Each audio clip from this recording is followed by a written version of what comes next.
¿Qué tal? Buenos días. Un gusto saludarles. Hoy el saludo para todos los alajuelenses muy felices.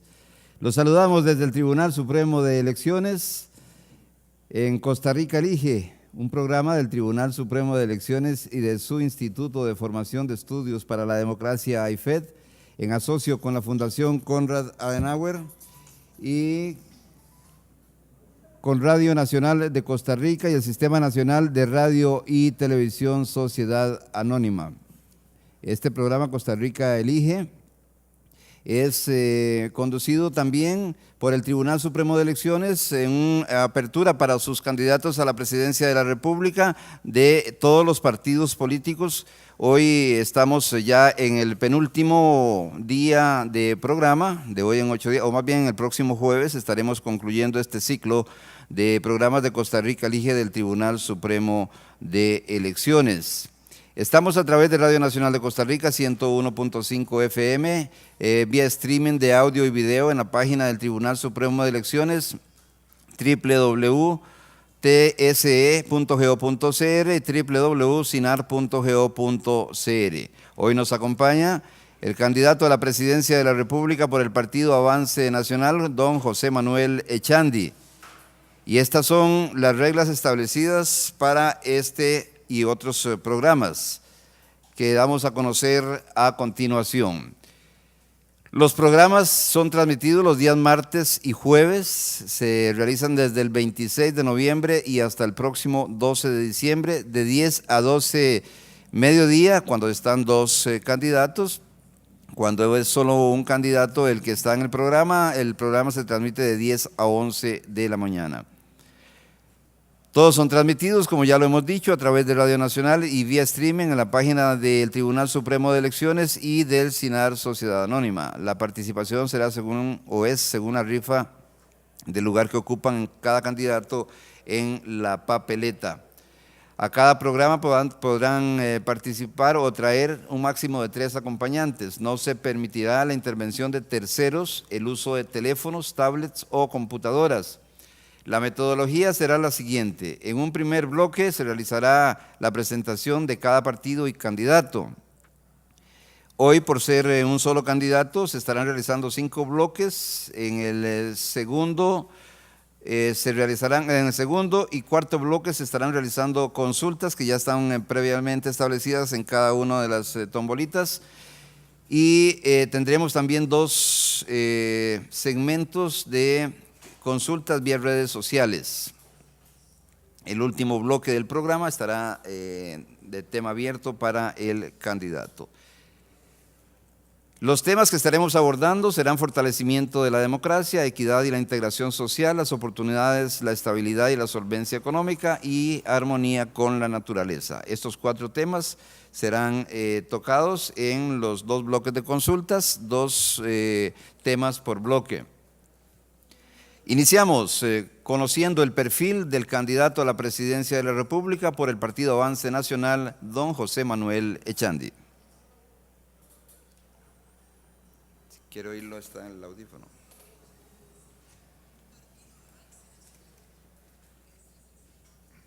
¿Cómo estás, Torín? Suerte.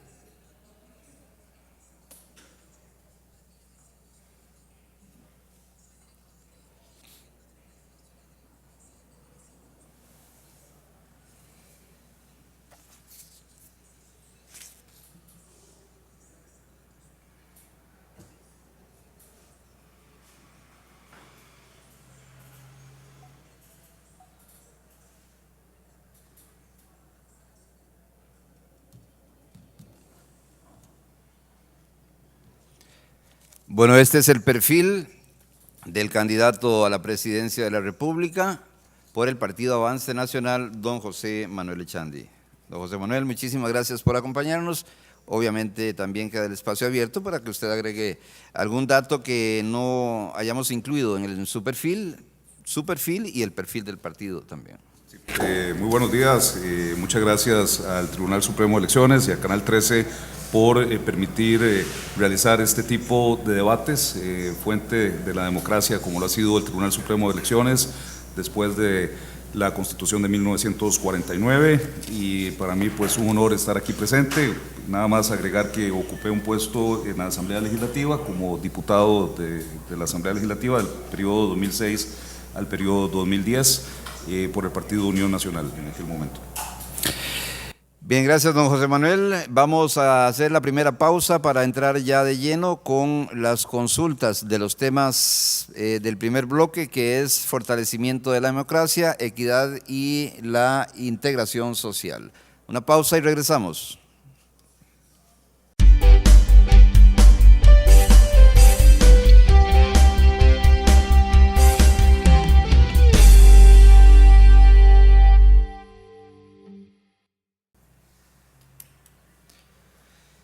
Continuamos en Costa Rica Elige desde el Tribunal Supremo de Elecciones, recordándoles a ustedes que este es un programa del Tribunal Supremo de Elecciones y de su Instituto de Formación y Estudios para la Democracia, IFED, en asocio con la Fundación Konrad Adenauer, Flaxo y el Sistema Nacional de Radio y Televisión Sociedad Anónima con Radio Nacional de Costa Rica.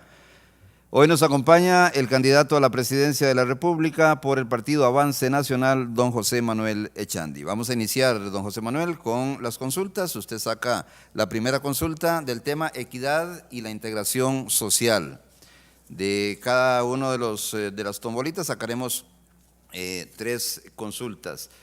Y es muy concreta, dice, ¿qué medidas se tomarán para evitar que los recortes de la inversión social, producto de la contención del gasto público, no afecten a los grupos pobres y vulnerables? Bueno, dentro del plan de gobierno del Partido Avance Nacional, y bueno, quiero lamentar la no presencia del candidato oficialista, don Johnny Araya, quien debería de estar aquí presente para poder debatir con las y los costarricenses. De igual forma que no se hizo presente el candidato del Frente Amplio, José María Villalta, lo cual pues es lamentable, porque la idea de estos espacios que abre el Tribunal Supremo de Elecciones es precisamente poder compartir con todos los televidentes y con las personas que nos siguen a través de la red sobre los programas de gobierno.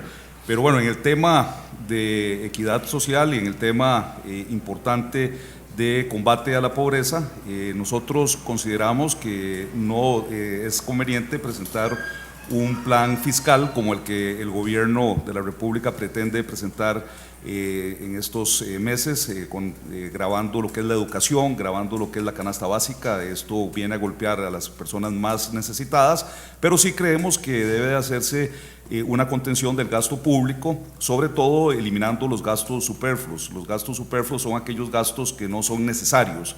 No es posible, por ejemplo, que el presidente, el gerente del Banco Nacional, que recibe un salario de 18 millones de colones, además tenga derecho a un vehículo de uso discrecional que puede costar más de $100,000. Estos recursos de los vehículos de uso discrecional, vamos a hacer una reforma a la ley con la finalidad de que los gerentes, subgerentes, auditores y subauditores de las instituciones del Estado no tengan derecho a este tipo de vehículos, y que los recursos que se destinan hoy en día para la compra de estos vehículos sean destinados para la atención de la población adulta mayor, sean destinados para la atención de la población con discapacidad. Otros gastos superfluos que consideramos deben de eliminarse son algunos puestos de importancia dentro del gobierno de la República. Por ejemplo, el ministro o la ministra de Salud es la rectora del campo de salud, pero al mismo tiempo la presidenta ejecutiva de la Caja Costarricense de Seguro Social es la ejecutora de los programas de salud. Consideramos que la presidencia ejecutiva de la Caja de Costarricense de Seguro Social la debe asumir la ministra de Salud. Con esto eliminamos un puesto y tenemos un ahorro a nivel del Estado. No es posible que en el Ministerio de Trabajo existan que en el Ministerio de Transportes existan 5 viceministros. Consideramos que debe existir un ministro y un viceministro y un oficial mayor, pero no 5 o 6 viceministros, lo cual pues trae como consecuencia un gasto importante para las finanzas del Estado. Los programas sociales se van a fortalecer y los recursos para los programas sociales se van a garantizar. Quiero recordarle a don José Manuel Echandi que tiene 2 minutos para responder cada una de las consultas. Sacamos la segunda consulta de este bloque, equidad y la integración social. Tenemos la consulta, vamos a leer la justificación de esta consulta. Dice: si bien los delitos han disminuido en los últimos 2 años, la tasa de encarcelamiento ha aumentado, siendo hoy una de las más altas en América Latina. ¿Cómo se reducirá la elevada tasa de encarcelamiento del país y frenar el crecimiento de la sobrepoblación carcelaria. Sí, uno de los principales problemas es que las personas que ingresan a los centros penitenciarios se profesionalizan en el delito, en lugar de poder readaptarse a la sociedad. Más bien cuando terminan su condena, su sentencia, salen cometiendo delitos más graves. Considero que es importante que los centros penitenciarios la gente pueda trabajar y de esta forma se puedan inyectar recursos del Instituto Nacional de Aprendizaje, del INA, para fortalecer también lo que es la educación de los privados de libertad, y se les pague un salario. Ese salario, el 50% de los recursos se estaría destinando para la familia del privado de libertad, porque muchas veces, lamentablemente, la esposa o la compañera caen en el delito porque el jefe de hogar, que es el que lleva los recursos a la casa, pues está en una situación de privación de libertad. Entonces la compañera pues ingresa con droga y también es detenida, y los hijos, el Patronato Nacional de la Infancia los quita. Entonces hay que buscar una solución.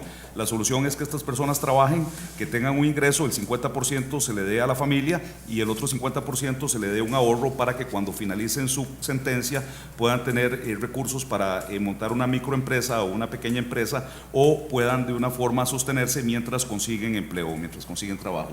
De igual forma, consideramos que se deben de aumentar la infraestructura carcelaria, con la finalidad de lograr que no haya una sobrepoblación en los centros penitenciarios, y también garantizar que los costarricenses que están en otros países vengan a cumplir sus condenas en nuestro país, y que los extranjeros que cumplen sentencias en nuestro país lo hagan en sus respectivos países por medio de convenios bilaterales, por ejemplo con Nicaragua, con Colombia o con otros países donde hay una población penitenciaria muy importante, con la finalidad de que sean los sistemas penitenciarios de sus respectivos países los que establezcan la condena y el monto de la pena.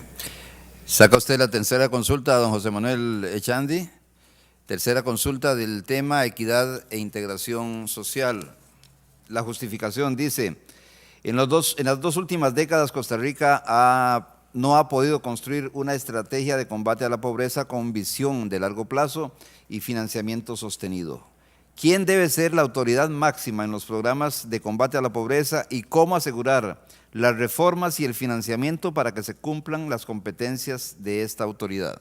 Bueno, la autoridad máxima existe desde hace muchos años, sin embargo no ha ocupado no ha liderado esa posición, que es el ministro de Trabajo y Seguridad Social, porque el Ministerio de Trabajo no es solamente trabajo, sino es también seguridad social. El Ministerio de Trabajo debería de coordinar, el ministro de Trabajo debería coordinar todas las políticas de atención a las personas que se encuentran en estado de pobreza. El Fondo de Asignaciones Familiares, FODESAF, le pertenece al Ministerio de Trabajo y Seguridad Social, y es un fondo bastante importante cuyos recursos deben de ser destinados en el combate a la pobreza. Los programas deben de mejorarse. Por ejemplo, una persona que está en estado de pobreza y requiere de un hábitat, de una casa, se le exige que tenga un terreno. Si es una persona que está en estado de pobreza, pues es muy difícil que pueda tener acceso a un terreno. Debe de dotarse de terreno y bono para que la persona pueda pues construir su casa de habitación.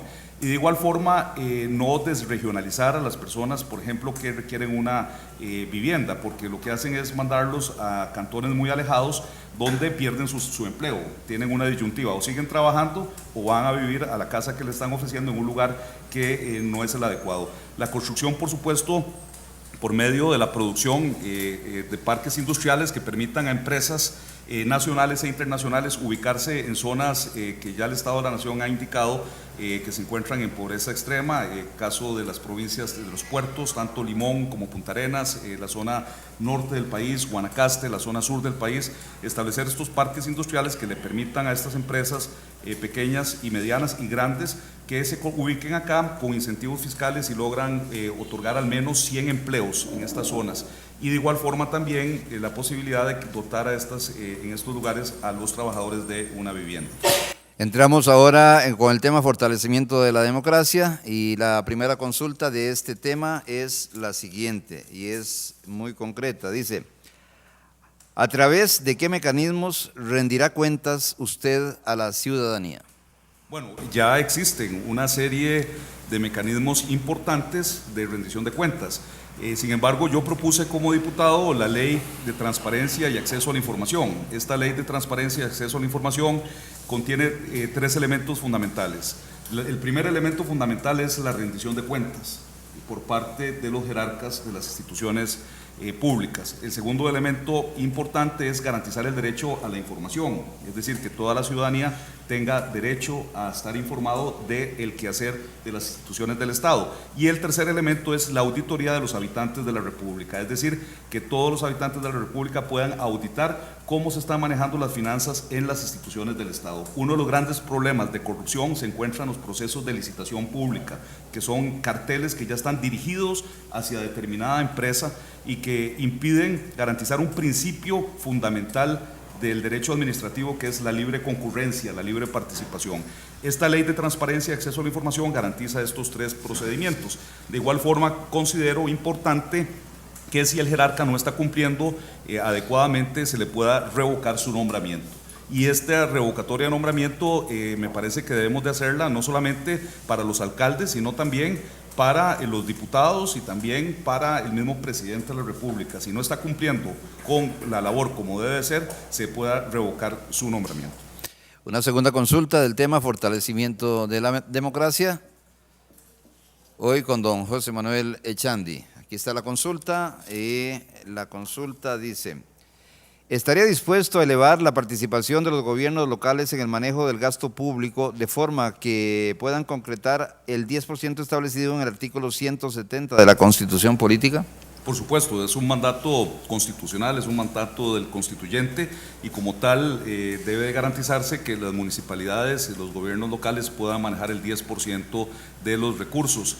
Por supuesto, debe existir una fiscalización importante sobre la utilización de estos recursos y me parece que actividades como la educación podrían ser perfectamente bien también manejados en coordinación con el Ministerio de Educación Pública por los gobiernos locales.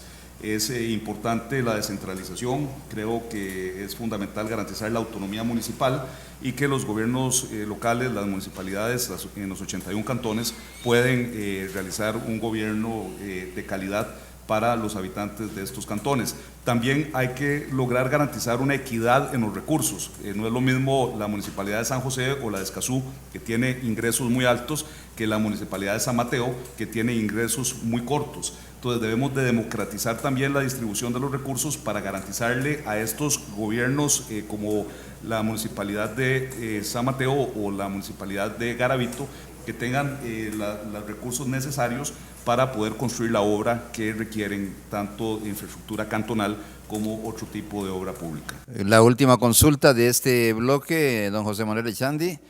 El tema que tocamos en este momento es fortalecimiento de la democracia. La consulta dice lo siguiente: ¿activaría el Consejo Económico y Social recomendado por la Junta de Notables? ¿Debe ser así?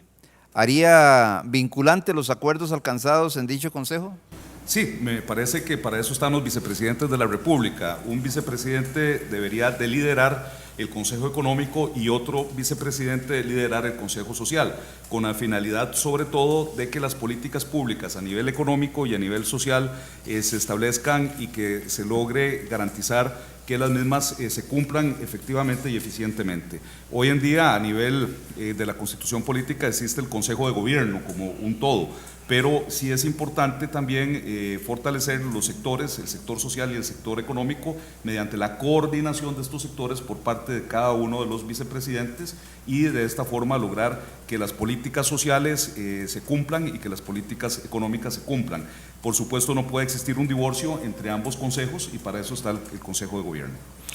Gracias, don José Manuel. Vamos a una pausa para regresar con el bloque en donde estará usted respondiendo a las consultas que han enviado a través de las redes sociales. Estamos en Costa Rica Elige, un programa del Tribunal Supremo de Elecciones.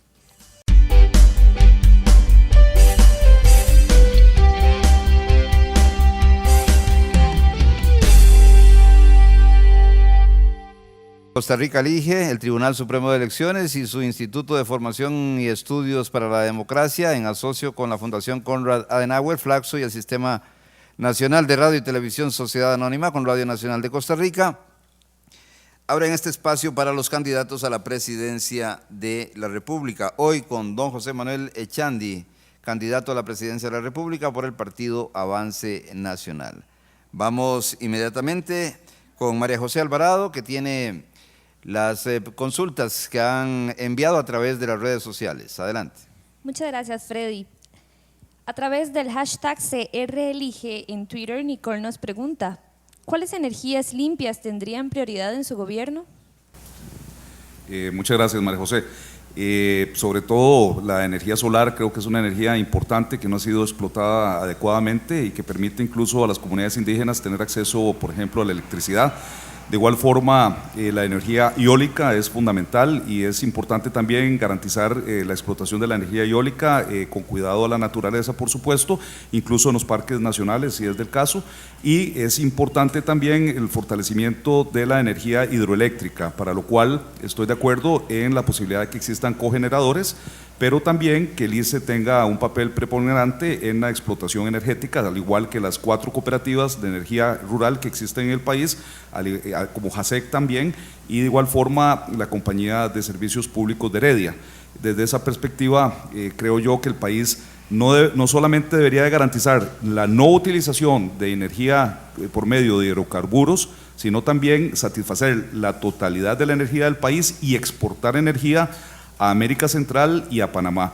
Hay que tomar en consideración que el próximo año, por el atraso en una serie de proyectos hidroeléctricos, el país va a tener que consumir aproximadamente un 30% de energía de hidrocarburos, lo cual va a encarecer fuertemente la tarifa eléctrica para todos los habitantes de este país. De ahí la importancia de que el país invierta en energía. Hay recursos económicos que pueden ser de los fondos de pensiones complementarias o de las utilidades de los bancos del Estado que se le pueden dar al ICE, se le pueden dar a las cooperativas, se le pueden dar también a las diferentes empresas públicas que pueden realizar proyectos energéticos y también, ¿por qué no?, el apoyo privado en la producción de energía. Gracias, don José Manuel. Una nueva consulta. A través del Facebook del Tribunal Supremo de Elecciones, TSSR, Didier Guzmán nos hace una pregunta dividida en 2 partes. La primera dice, ¿qué opina sobre la protección de la vida humana desde la concepción en el vientre femenino? La segunda parte, ¿y sobre la familia? ¿Debe ser hombre y mujer? Sí. Bueno, el artículo 21 de la Constitución Política dice que la vida humana es inviolable y desde esa perspectiva la vida humana debe de protegerse desde el vientre de la madre. Cuando existen situaciones como violaciones, existen también otras posibilidades, como puede ser que la madre pueda dar en adopción a su hijo una vez que éste ha nacido. Estoy de acuerdo en una cultura de vida, estoy de acuerdo en el fortalecimiento y en la protección del ser humano desde su concepción, y de igual forma me parece que el matrimonio debe ser entre hombre y mujer, porque uno de los fines del matrimonio es la procreación, pero sí debe de garantizarse los derechos civiles de las personas que tienen una relación, de las personas del mismo sexo que tienen una relación, por medio de una reforma al Código Civil que garantice los derechos sucesorios, que garantice otro tipo de derechos, como puede ser incluso la visita de su compañera o de su compañero a los centros penitenciarios o a un hospital si se encuentra en enfermedad. Pero el matrimonio como tal lo concibo solamente como hombre y mujer. De igual forma, dentro del plan de gobierno del Partido Avance Nacional está el Ministerio de la Familia, que lo que pretende es coordinar todas las instituciones del Estado que tienen que ver con el sector familia. Es decir, el ministro de la Familia va a ser el presidente ejecutivo del Patronato Nacional de la Infancia, va a ser el presidente ejecutivo del INAMU, va a ser el presidente ejecutivo del Consejo de la Persona Adulta Mayor, del Consejo de la Persona de Rehabilitación o de la persona joven, porque nuestro Estado lamentablemente ha dividido a la familia en una serie de instituciones que velan por uno de los miembros de la familia, pero no en forma integral por la familia. Por eso una de nuestras propuestas es la creación del Ministerio de la Familia.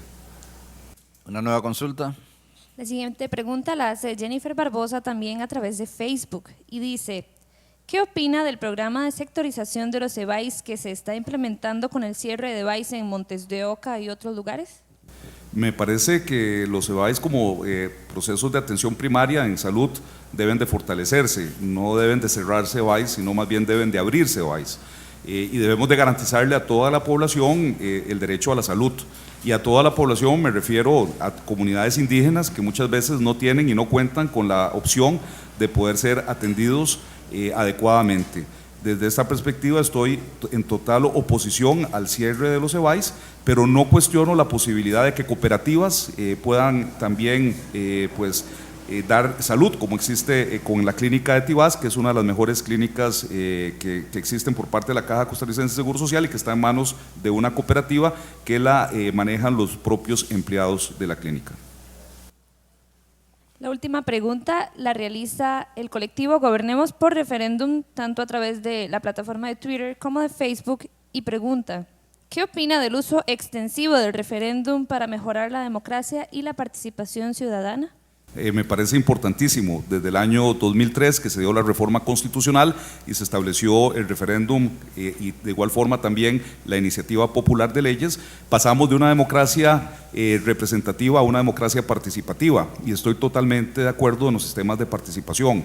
Desde esta perspectiva me parece que el referéndum se puede utilizar para muchas consultas sobre temas que no se han podido definir, y me parece que es un mecanismo de fortalecimiento de la democracia costarricense. Cuando fui defensor de los habitantes en el año 2003, le presenté a los diputados de la Asamblea Legislativa una acción de inconstitucionalidad por omisión, ya que estos no habían reglamentado mediante una ley cómo se iban a realizar los referéndums. Y a raíz de esta acción de inconstitucionalidad que presenté en conjunto con don Gabriel Bonilla, se les obligó a los diputados en el plazo de 6 meses establecer la ley que iba a establecer todas las pautas sobre la consulta popular o el referéndum. Gracias, don José Manuel, y gracias a María José. En redes sociales, las consultas que han enviado los participantes en las redes sociales. Estamos en Costa Rica Elige, una pausa y regresamos ya con el bloque de consultas, armonía con la naturaleza, y también con el tema las oportunidades, la estabilidad y la solvencia económica. Una pausa y regresamos.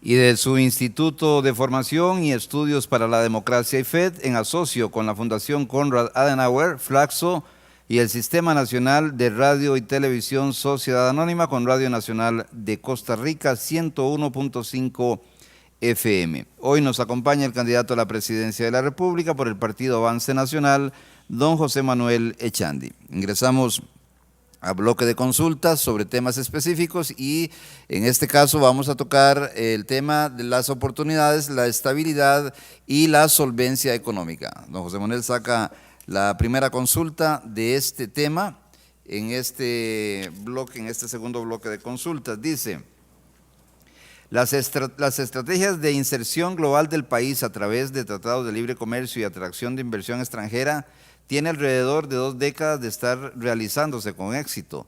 ¿Cuáles son las medidas concretas para aprovechar esa vinculación con el mundo, con las fuentes de encadenamiento, con la economía doméstica, que amplíe los beneficios a mucha más población y zonas del país? Sí, es muy importante las oportunidades que el país tiene, desde la firma del primer tratado de libre comercio con México hasta la firma del último tratado de libre comercio con la República Popular de China.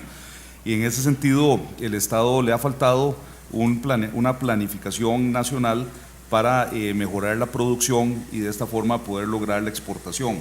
En ese sentido, me parece que el sistema de cooperativas debe fortalecerse en diferentes regiones del país, no solamente para garantizar la sostenibilidad alimentaria, por ejemplo, sino también para garantizar la posibilidad de exportación de productos alimentarios. Por ejemplo, en Cartago, una de las principales preocupaciones que existía era la situación de la papa. Sin embargo, muchos productores de papa hoy producen mini vegetales, y estos mini vegetales son comprados a un precio muy importante en Canadá, producto precisamente de la cooperación técnica de algunas instituciones del Estado y del gobierno, que han permitido, más que las instituciones del Estado, los mismos productores que se han unido y han logrado en este momento exportar estos mini vegetales a países como Canadá. Considero de que el marco es importante. Costa Rica, al tener un tratado de libre comercio con China, puede lograr que empresas chinas se ubiquen en el país, que contraten mano de obra costarricense, que se produzcan diferentes productos que pueden ser a su vez exportados a los Estados Unidos por medio de nuestro principal socio comercial, que es los Estados Unidos, y de esta forma lograr ingresos para diferentes sectores del país, en diferentes lugares del país. Una segunda consulta, don José Manuel, del tema las oportunidades, la estabilidad y la solvencia económica. Dice concretamente, ¿cómo planea sanear las finanzas públicas que están con alto nivel de endeudamiento y a la vez garantizar mayores niveles de inversión social y de infraestructura? Sí, como dije, eliminando los gastos superfluos de las instituciones del Estado. Gastos superfluos, vehículos de uso discrecional, disminuyendo lo que son viajes fuera del país, eliminando también duplicidad de funciones de instituciones del Estado. Costa Rica es un país pequeño que tiene 28 ministerios. Los Estados Unidos, que es un país mucho más grande que nuestro país, tiene apenas 14 secretarías de Estado. Eso quiere decir que debemos de eliminar puestos de mando, como son ministerios, ministros y viceministros, y concertar en un solo ministerio una serie de instituciones públicas que van a trabajar por una razón especial. Por ejemplo, como decía, el Ministerio de la Familia va a unificar lo que es el Patronato Nacional de las Políticas, sobre todo lo que es el Patronato Nacional de la Infancia, el INAMU, y todas las instituciones que tienen que ver con el sector familia. De igual forma, el Ministerio de Transporte debe de aglutinar también una serie de instituciones que se encuentran por aparte, el COSEBI, el CONAVI y una serie de consejos que no están funcionando en este momento y que lo que están haciendo más bien es creando una dispersión de las políticas del Estado, para lo cual me parece que también el Ministerio de Trabajo y Seguridad Social debe de tomar la rectoría en el tema del IMAS, por ejemplo. El Ministro de Trabajo y Seguridad Social debería de ser a su vez el presidente del IMAS. Lo que me refiero es eliminar las posiciones de ministros con la finalidad de lograr coordinar mejor las políticas públicas y también sanear las finanzas del Estado.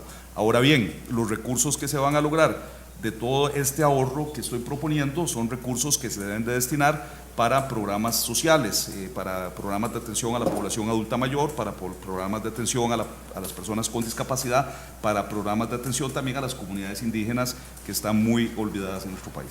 La tercera consulta y última de este tema, las oportunidades y la estabilidad y solvencia económica. Esta es la consulta. Dice así: ¿cuánto del presupuesto ordinario de la República dedicaría al desarrollo de la investigación, la ciencia y la tecnología? Bueno, el cuánto es difícil definirlo, pero que hay que hacerlo, hay que hacerlo. Es decir, la investigación es fundamental. Es grave que el Centro de Investigaciones Franklin Chan hoy en día se esté cerrando. Me parece que más bien debería fortalecerse tanto a nivel de las universidades del Estado como de las universidades privadas, lo que es la investigación, porque por medio de la investigación vamos a lograr el descubrimiento de muchos aspectos que son favorables para la economía costarricense. Clodorito Picado hace varios años pues logró identificar lo que fue el suero antiofídico por las mordeduras de serpiente. Y de esa forma también tenemos personas que hoy en día, Franklin Chan, que está con la investigación del motor de plasma para poder viajar incluso a Marte, una nave espacial. Costa Rica tiene muchas ventajas porque tiene gente muy preparada, gente muy calificada, y por lo tanto me parece que que lo que es la inversión en investigación debe garantizarse. Vamos con la primera consulta del tema armonía con la naturaleza. Aquí tenemos la consulta. La justificación de esta consulta dice así: el sector transporte consume cerca del 60% de toda la energía utilizada en el país y es el mayor responsable de las emisiones contaminantes. ¿Qué medidas concretas se adoptarán para que el transporte se transforme en un sector más eficiente, de menor consumo de hidrocarburos y por ende en menor contaminación?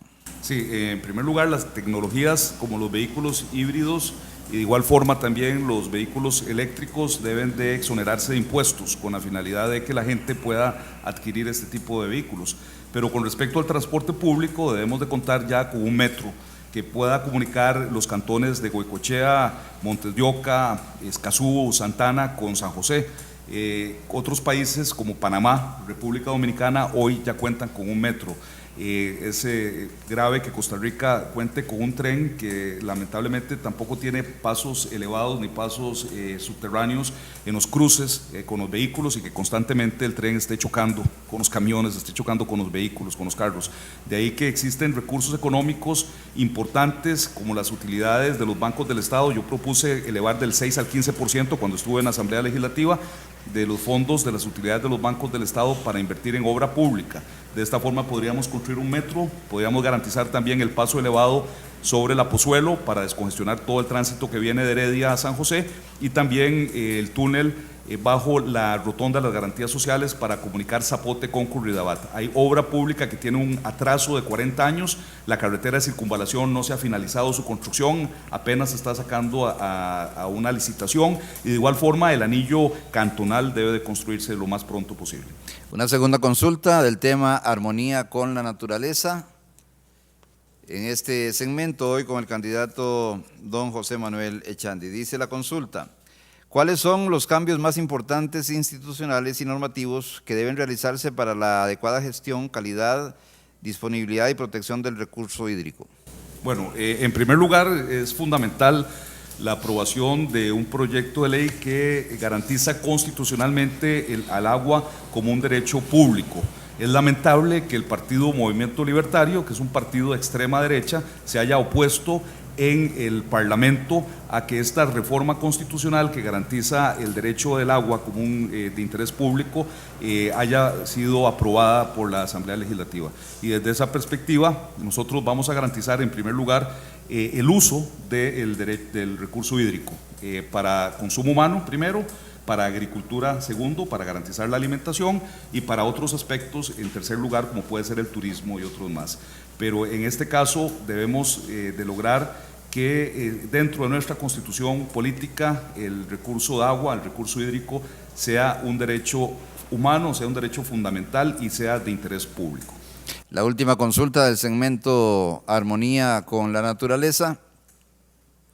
Tenemos la consulta, vamos a formularla y muy concretamente dice: ¿cuál es su posición con respecto a los cultivos transgénicos en el país?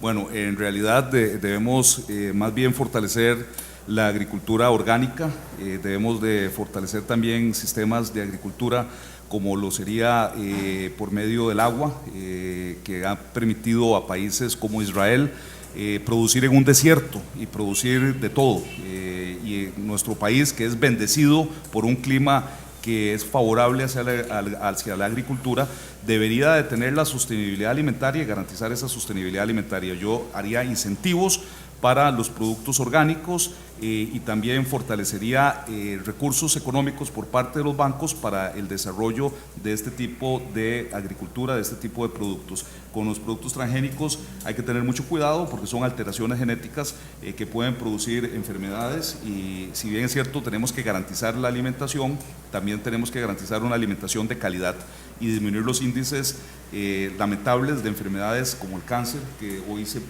han aumentado producto de una serie de variaciones genéticas que se han dado en los productos que consumimos. Gracias, don José Manuel. Concluimos con este segmento de consultas al candidato del Partido Avance Nacional, don José Manuel Echandi. Hacemos una nueva pausa y regresamos con un segmento más de consultas a través de las redes sociales.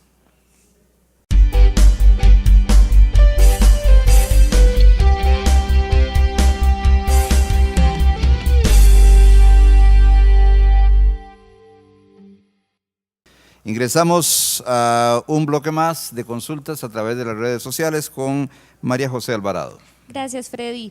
A través del Facebook del Tribunal Supremo de Elecciones TSECR, Karina Padilla nos pregunta: en el tema de política educativa, ¿qué opina sobre el impulso que se ha dado a la educación técnica en colegios de secundaria? ¿Debe desplazar esta de la educación académica? ¿Cómo buscar un equilibrio? Bueno, esa pregunta es muy importante. Creo que la educación técnica es el futuro del país. Hoy tenemos 24,000 abogados, yo soy uno de esos 24,000 abogados, y debemos de lograr que nuestros jóvenes vayan pensando en una educación técnica que les va a garantizar un empleo, les va a garantizar una calidad de vida para sus familias. De esta forma consideramos que el INA, el Instituto Nacional de Aprendizaje, además de la labor que viene realizando hoy en día y que tiene un superávit enorme a final de año, pueda garantizar recursos para que en las diferentes comunidades, en los 81 cantones, podamos lograr preparar personas para la educación técnica. Máxime que queremos establecer parques industriales que garanticen trabajo y solventar la situación que viven comunidades como Limón, Guanacaste, Punta Arenas. No estamos diciendo que vamos a ofrecer 500,000 empleos, porque eso es ilógico si no decimos cómo lo vamos a hacer.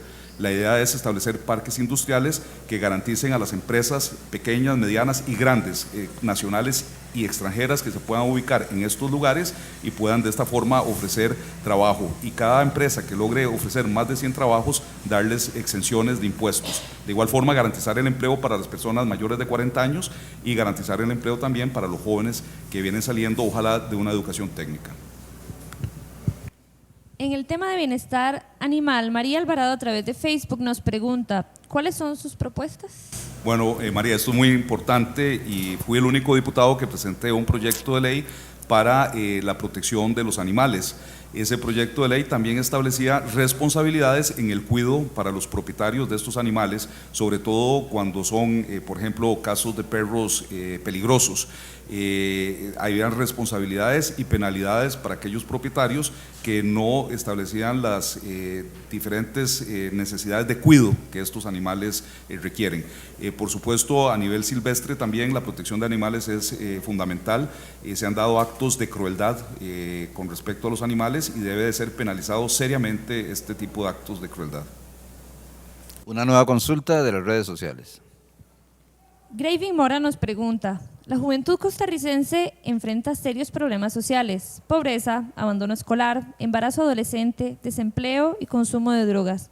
¿Qué estrategia propone su partido para apoyar a la juventud costarricense? Sí, somos bendecidos en no tener ejército, somos uno de los pocos países en el mundo de no tener ejército, pero yo propongo lo que se llama Ejército para la Paz, y es que los jóvenes, una vez que finalizan sus estudios o cuando están en 5º año, puedan realizar una labor social de 6 meses. Esta labor social de 6 meses que la hagan en comunidades indígenas, que la hagan atendiendo a la población adulta mayor, a las personas con discapacidad, que la hagan en la Cruz Roja, en el Cuerpo de Bomberos, con la finalidad de fortalecer principios que se han perdido lamentablemente. El principio de la disciplina, que es fundamental, el principio del trabajo, el principio de la responsabilidad. Hoy en día es lamentable que prácticamente en cada hogar de nuestro país hay alguna persona o conocemos alguna persona que tiene un problema de adicción a una droga, y el Estado no hace absolutamente nada por tratar a estas personas y por apoyar a estas personas. Me parece que deben de existir políticas públicas más allá del IAFA de atención a estos jóvenes que hoy en día se están perdiendo en la droga. Una última consulta en el segmento de redes sociales. Nicole, a través del hashtag CRElige en Twitter, nos pregunta, ¿qué cambios son necesarios en la Asamblea Legislativa para mejorar la gobernanza de nuestro país? Bueno, me parece que los cambios en el reglamento ya se han dado con la misión de que los diputados no puedan abusar del uso de la palabra, sino que tengan un periodo de tiempo para lograr pues oponerse a algún proyecto, y un cambio fundamental es una reforma a la ley de la jurisdicción constitucional para eliminar la consulta facultativa, que con solo 10 diputados después del primer debate pueden consultar cualquier proyecto de ley, y esto trae como consecuencia que la sala constitucional se convierta prácticamente en un senado. Pero no es culpa de los magistrados de la sala constitucional ni de la sala constitucional, es culpa de los mismos diputados, que son los que utilizan este mecanismo para atrasar el conocimiento de los proyectos de ley. Cuando fui diputado presenté una reforma a la ley de la jurisdicción constitucional con la finalidad de convertir la sala constitucional en 2 cámaras, una cámara que conociera recursos de amparo, otra cámara que conociera recursos de habeas corpus, y la eliminación de la consulta facultativa, solamente la consulta preceptiva o obligatoria pudiera mantenerse para la consulta de tratados internacionales y para la consulta de reformas constitucionales, pero la consulta de leyes no es propia del Poder Judicial, es una labor del legislador, y no debe ser la sala constitucional la que atienda todas estas consultas que se hacen con el afán de retrasar los procedimientos legislativos. Bien, muchísimas gracias a María José, que nos ha también ayudado en el tema de las redes sociales y las consultas que ahí se han formulado. Vamos ya a ingresar en la recta final. Don José Manuel, tiene usted 4 minutos libres para que usted toque el tema que a bien tenga en este momento. Sí. Costarricenses, el país se debate en un proceso electoral. Hoy en día hay 2 partidos de extremo, un partido de extrema izquierda, un partido de extrema derecha. El partido de extrema izquierda ofrece y de dónde van a salir los recursos. No tenemos petróleo como Venezuela, no somos un régimen, gracias a Dios, que castigue como Cuba. Somos un país democrático y por eso ustedes costarricenses deben de pensar muy bien a quién van a dar su voto. Hay otro partido de extrema derecha cuestionado por el manejo de la deuda política, que los procesos están hoy en día en la Fiscalía y hoy en día lo vemos con la mayor cantidad de anuncios televisivos y anuncios en los medios de comunicación. Esto es también peligroso. Nosotros les ofrecemos una revolución democrática basada en 6 pilares. Un pilar, los derechos humanos; otro pilar, la infraestructura, que es necesaria, infraestructura vial, infraestructura educativa, infraestructura hidroeléctrica. Otro pilar, que es la educación, garantizar el 8% de los recursos para la educación, pero para una educación de calidad, con la preparación de los docentes, para que los docentes a su vez puedan preparar a los alumnos y por supuesto con un examen de admisión, con un examen de bachillerato basado en letras y en ciencias, que esa es nuestra propuesta. La gente que tiene actitud para las letras, que se pueda destinar a las letras, y las que tienen actitud para la ciencia, que se pueda destinar a la ciencia. También un pilar de fortalecimiento de los derechos humanos para la población con discapacidad, para la población adulta mayor, para las comunidades indígenas, que vengan realmente a garantizarle a estas poblaciones sus derechos fundamentales. De igual forma, creemos en la democracia, queremos el fortalecimiento de la democracia y por eso agradecemos este tipo de actividades por parte del Tribunal Supremo de Elecciones y de su Instituto de Formación Política, así mismo como de Canal 13, porque es un pilar para que los candidatos a la presidencia podamos exponer nuestras propuestas. Es lamentable que hoy el candidato oficial no haya querido participar de este debate, como lo fue también lamentable que el candidato del partido Frente Amplio de Izquierda tampoco hubiera venido acá a dar la cara y a establecer cuáles son sus propuestas. Muchas gracias al Tribunal Supremo de Elecciones y muchas gracias a Canal 13 por esta oportunidad. Gracias, don José Manuel Echandi, candidato del partido Avance Nacional. En este programa del Tribunal Supremo de Elecciones y de su Instituto de Formación y Estudios para la Democracia IFED, en asocio con la Fundación Konrad Adenauer, Flaxo y el Sistema Nacional de Radio y Televisión Sociedad Anónima con Radio Nacional de Costa Rica, 101.5 FM. Agradecerle también a quienes hacen posible este programa: don Hugo Picado, Mariela Castro, María José Alvarado, Diego Brenes, Alejandro Ocampo, Olga Valverde, Josué Rojas, Maynor Alpizar, Roberto Guevara y don Germán Alvarado. Muchísimas gracias a todos. Estaremos con ustedes el próximo jueves en Costa Rica Elige a partir de las 10 de la mañana, también en esta frecuencia de Radio Nacional de Costa Rica, 101.5 FM y a través de las redes sociales. Estarán con nosotros el candidato del Partido Unidad Social Cristiana, están invitados a participar en el programa, y también don Justo Orozco estará invitado para que participe en el programa Costa Rica Elige. Muchísimas gracias, que la pasen bien, buenos días.